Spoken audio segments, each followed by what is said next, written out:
Welcome back, everybody. This Week in America, coast to coast. Of course, you'll find us online at thisweekinamerica.us. Our guest on today's This Week in America is talented author John J.J. Zerr, a U.S. Navy and Vietnam veteran. His highly praised works of historical fiction includes stories set in Vietnam, World War II, and Civil War timeframes. He's the author of a number of novels and short stories. Today, we will focus on The Ghost of CHATEAU Du Chasse. One review calling Zerr a masterful writer with a tremendous eye for snappy dialogue and emotional moments that will punch you right in the gut. Retired Admiral John Zerr served in the U.S. Navy for 36 years as a Navy pilot, logging 1,000 landings aboard aircraft carriers.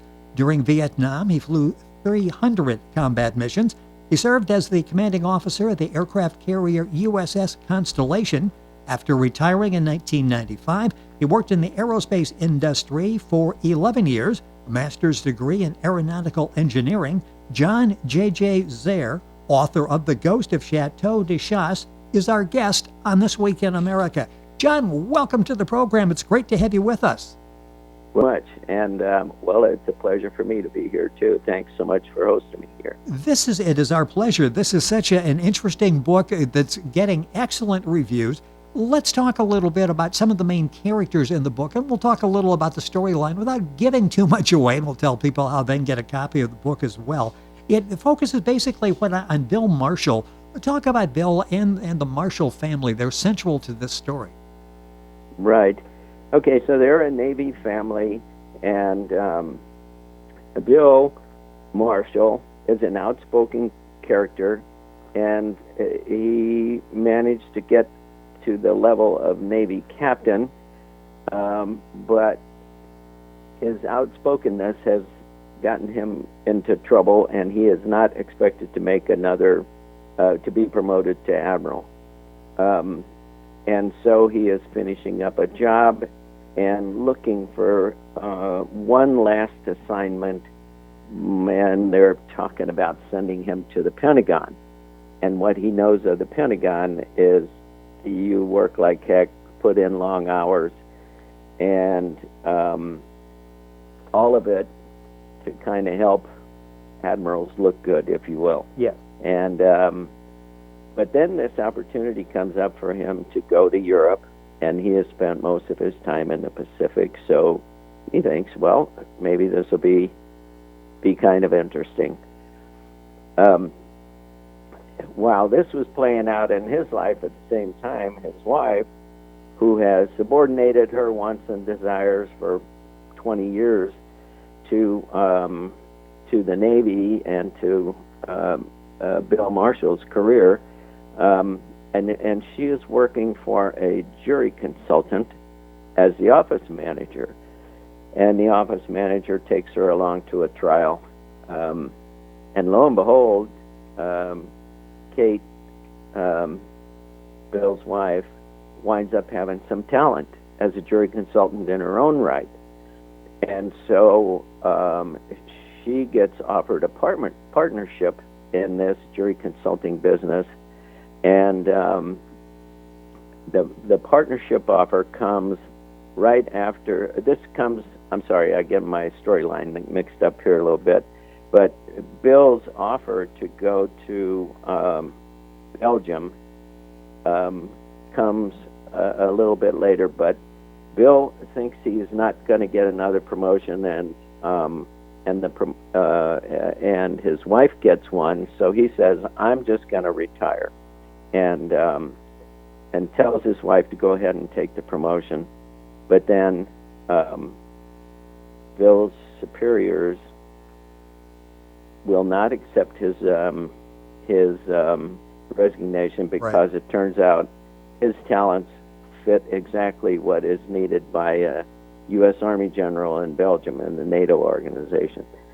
So Bill, in effect, the way Kate sees it, betrays her. Yeah, she's not real happy, is she? Yeah. Yes. For 20 years, she subordinated her wants and desires for his career, and now she finally gets an opportunity on her own, and Bill pulls the rug out from under her. Well, of course, it was the Navy pulling the rug out. And she could have decided to just stay where she was in California, but their family has spent so much time apart. She just says, well, I am just going to have to go and suck it up here and be a dutiful Navy wife once again. So that was kind of like the in the opening shots of the book. And they wind up getting to Belgium. By the time they get there, Kate has kind of tamped down her initial anger over all of this development, and they wind up in this mansion, and the mansion belongs to the royal family, and they have nobody who will rent the thing. It had been used as a hotel for a while and in various purposes during World War I and World War II. And the Belgian royal family feels the house is happier if somebody's living in it. So they rent the house to the U.S. Army, who makes it available to U.S. military officers. And they wind up in a 50-room mansion. Wow. But they only need a small part of it, Yes. of course. So the rest of it is kind of closed off. And as it turns out, there are a couple of ghosts living in the house. And I'll tell you where the ghost inspiration came from. And Belgium was my second last assignment while I was in the Navy at NATO. And we had a chance to visit Dachau, which is near Munich. Yes. And this was probably 1990 or 91.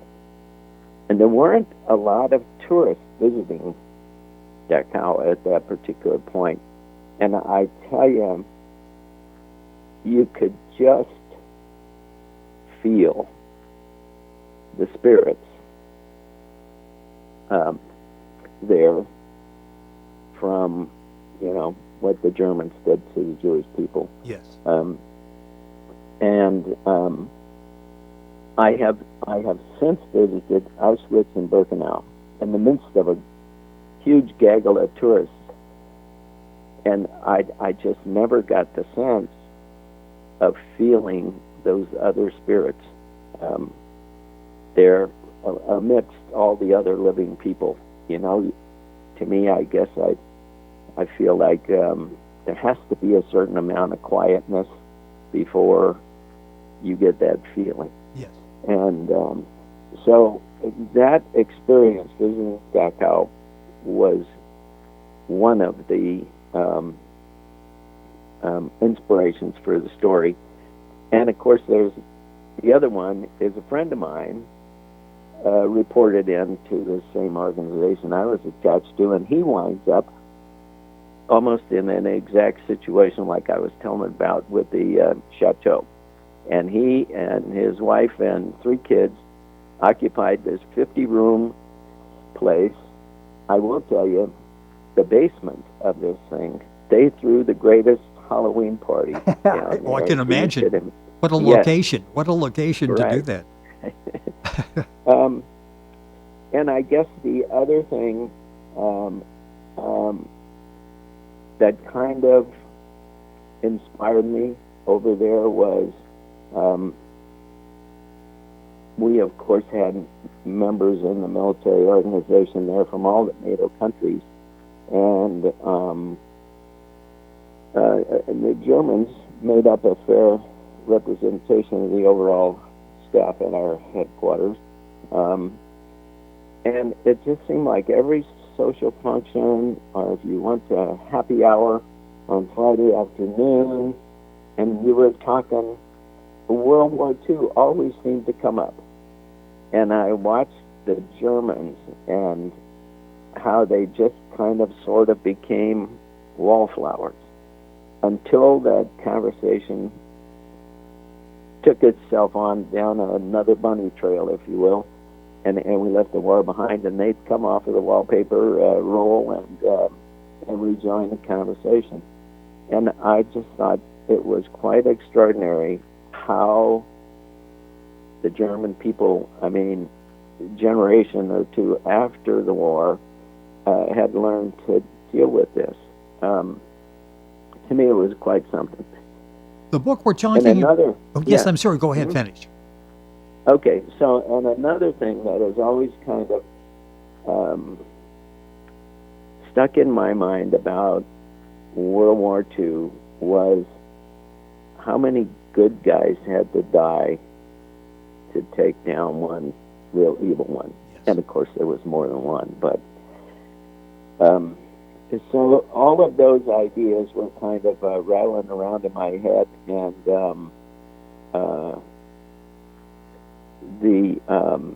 then this friend of mine who shows up and lives in this house, and I can't tell you the thing that really made all these different ideas fall into place at one point. So I thought, oh, I'm going to write this story. And, you know, it's just inspiration in this particular case wasn't a one-shot deal. It came from several different experiences and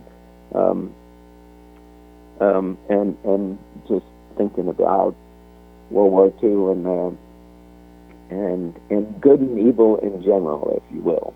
Yes, and the book is receiving excellent reviews. With us on the program is the author John J.J. Zerr. That's Zerr.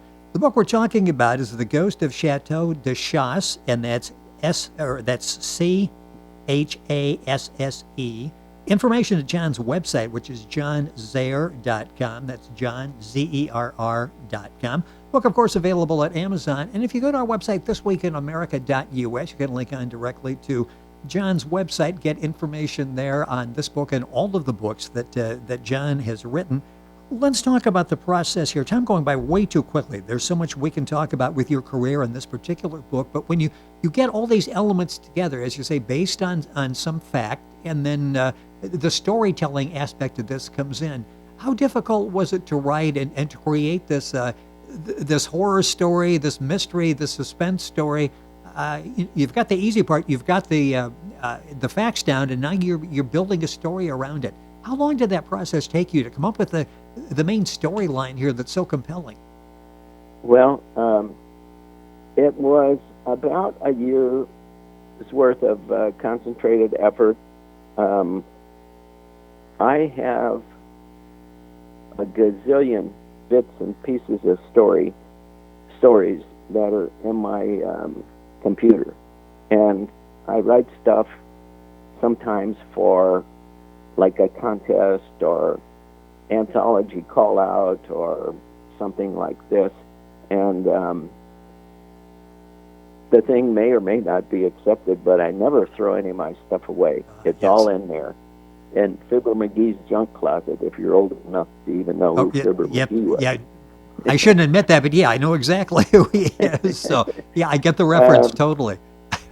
So, in a lot of cases, I mean, some things will come from something that started 3 or 4 years ago, but you know, I put in generally a year's worth of concentrated effort to put a book out,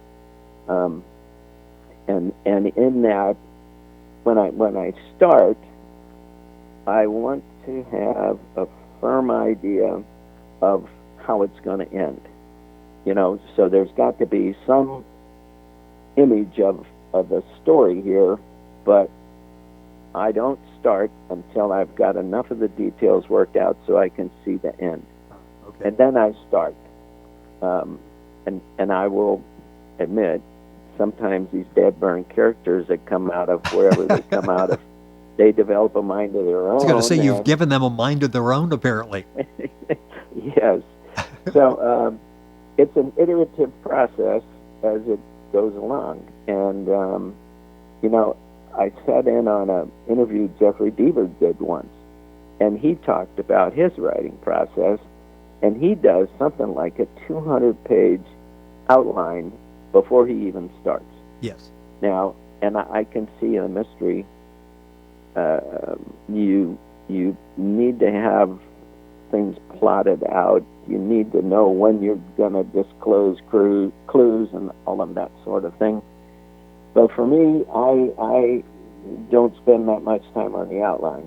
I do outline, but like I said before, I need that firm vision of where the story is going to end, and then I can go and start driving to it.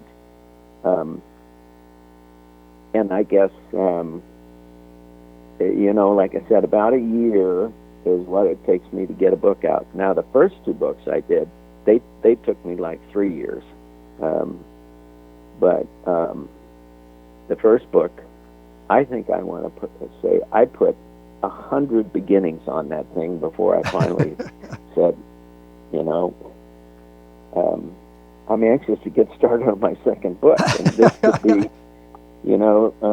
got to get this first one done. So I can't do two till I get one done. Was that the Ensign Locker? That was your first one, I believe. That was my first book. It was Vietnam story, set in 1966, and it was it dealt with a point in my life before I decided to start flying. And it was, Vietnam for me was, I'm not quite sure to call it traumatic. It was, I will say, it was a formative experience. Yes. What I am today was colored significantly by my experiences in Vietnam, and the protest and all of that. While I was over there, and you come home, and there was no appreciation. And furthermore, I mean, we for years after Vietnam, when we traveled, like to attend a meeting back in D.C., we went in civilian clothes. Nowadays, guys go in camis and they get great treatment now, and I'm happy for them. I really am. But it just wasn't that way coming out of Vietnam. So, it's the way it was, and I don't know, writing, maybe it's therapy. I do know that first Vietnam story, that was the thing that was kind of sticking down there in the belly of my soul, and it needed to get out before I was going to be able to write anything else. So, and once I had that thing out, other than the stupid beginning, I was ready to go on the second book. So. And many more after that, including the book we're talking about here called The Ghost of CHATEAU Du Chasse by our guest on the program, John J.J. Zerr. You'll see J.J. Zerr, Z-E-R-R, is the author on the book. One review saying they'd recommend this book for anyone who enjoys the shiver provided by the reading, the genre of suspense and horror. And I think that probably sums it up very well in one sentence. There was so much there, so much emotion. It's such a great storyline. The castle they stay in is like a character in the story. It's just so well done, so well written. What are you working on now? Well, actually, I have three things going. I have another Vietnam story. It'll be the fourth one in the Vietnam series. I have, let's see, the book before The Ghost of CHATEAU Du Chasse is called Guerrilla Bride. It was a Civil War in Missouri story. And I'm writing another Civil War story. This one will be set in Kansas. I have that one about a third of the way done. My wife, who I affectionately call the boss of everything, was pinging on me to get another of the Vietnam series written. They all deal with the same main characters, and so she said people have been talking to her about when I'm going to do the next one of that series. So I left the Civil War in the lurch here, about a third of the way finished, and went to work on the new Vietnam story. And then I ran into, I don't know if I'd call it writer's block, but I had some emotional things to deal with these characters, and it was just hard, and I wasn't getting anywhere, and I wasn't getting anything written. So I started working on a book. It's going to be kind of like in the format of a memoir, but it's that'd be interesting. It will be at least 17% fiction. Let's say that. Okay? And so I managed to get about 20 pages of that thing written, and now I'm going to make myself go back to Vietnam and finish that story off. I'm at least 2/3 of the way through it, and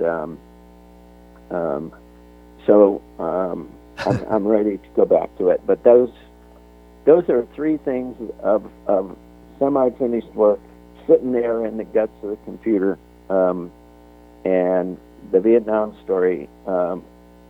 It's going to be called A Ticket to Hell, and that one hopefully I'll get done in a couple of months. Well, we'll look forward to that. Hopefully we'll have a chance to have you back on the program and talk about that. Such a talented writer, John J.J. Zerr, our guest on the program. That's Zerr. The particular book we're talking about is The Ghost of Chateau Du Chasse. That's Chasse. You go to John's website, which is johnzerr.com. Again, Zerr.com. You'll get information on this book, all the other books that John has written. You can stay up to date on all of the new books that John is working on. And you go to our website, thisweekinamerica.us, and link on directly to John's website. John, the time went by way too quickly. A pleasure having you on the program. Look forward to doing this again. Thank you so much for being with us on the program today. Well, thanks so much for having me. I appreciate it so much. It is our pleasure. Our guest is J.J. John Zerr, Zerr. The books are available at his website, johnzerr.com. Go to our website, thisweekinamerica.us, link on directly. And we're back on today's program right after these messages.